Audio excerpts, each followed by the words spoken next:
উট বানাইছি কেমনে তা কি দেখছো? এখন উট বানাইছে কেমনে সেই কথা আল্লাহ বললেন কেন? এ নিয়ে অনেক তাফসীর আছে।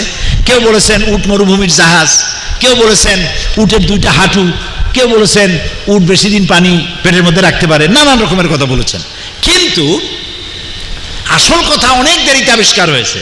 সেটা হলো এই, উটের মধ্যে আল্লাহ তাআলা দুইটা আলাদা জিনিস দিয়েছেন যা কোনো প্রাণীকে দেন নাই।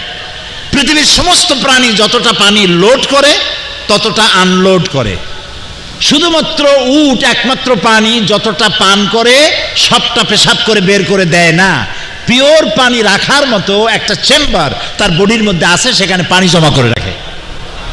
নাম্বার 2, পৃথিবীর প্রত্যেক প্রাণী অক্সিজেন যতটা গ্রহণ করে সবটা ছেড়ে দেয়, আবার নতুন করে গ্রহণ করে।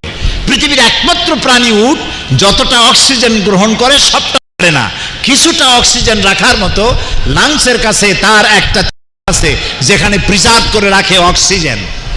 পানিও আছে, অক্সিজেন আছে। কেন? কারণ হলো মরুভূমিতে সাইমুম হয়, বালুর ঝোড়ো হাওয়া। এই বালুর ঝোড়ো হাওয়া শুরু হলে 2 দিন 3 দিন 4 দিন 5 দিনও থাকে, আপনাদের জানা আছে।